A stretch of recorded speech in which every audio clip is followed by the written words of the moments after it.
She moved into the apartment for a fresh start. Then she heard the walls whispering her name. It was the type of old house that had good bones. The kind of place where you could envision the past, the laughter, and the lives that had unfolded within its four walls. It had been neglected for years, but with some paint and elbow grease, it would be back to its former glory. Or so she thought. The realtor had warned her about the quirks of the old house, the floor that slanted in the kitchen, the windows that rattled in the winter. The list went on. But there was one thing he neglected to mention: the walls were whispering. The first time she heard it, she dismissed it as a pipe dream, a figment of her imagination brought on by the stress of moving and the long hours spent alone in the quiet apartment. But then it happened again, and this time she was sure she wasn't alone. It started subtly, just a faint whisper here and there, like the wind rustling through dry leaves outside. But as the days passed, the whispers grew louder, more insistent. At first, they were unintelligible, just a murmuring that seemed to emanate from the very core of the building.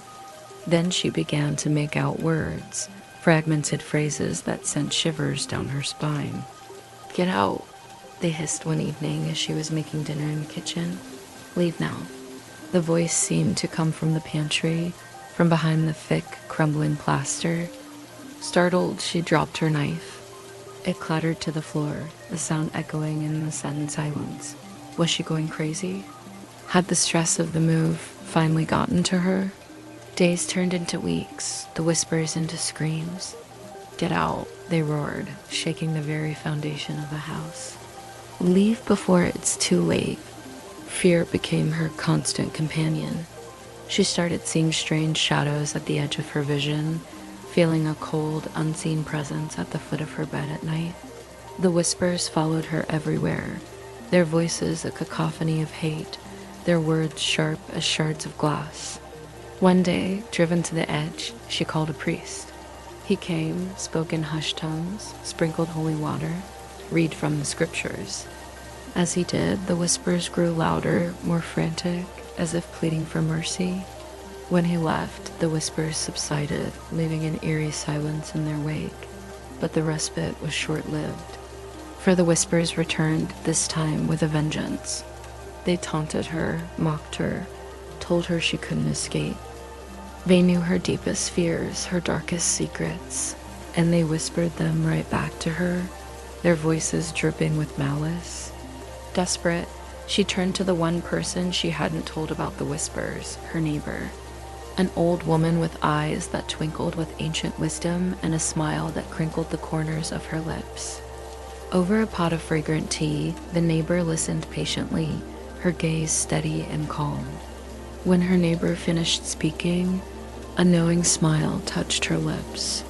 "They're not voices you hear, child, but echoes of what was lost, of pain and sorrow that seeped into these walls so many years ago. They are the whispers of forgotten lives, of dreams that died, and of love that turned to dust." With a heavy heart, the young woman understood that she wasn't going crazy. This house, with its whispering walls, was a vessel of memories, a mausoleum of emotions. The old woman continued, "The spirits here, they don't want to harm you. They just want to be heard, to have someone to listen to their stories, to acknowledge their existence." And so every day, the young woman sat in the silence of her apartment, listening to the whispers of the walls. She talked to the spirits, asking them questions, sharing her own stories. Slowly, the cacophony of hate turned into a symphony of acceptance. The whispers became softer, the shadows less menacing. As the years went by, the apartment filled with the laughter of children and the murmur of shared secrets between friends.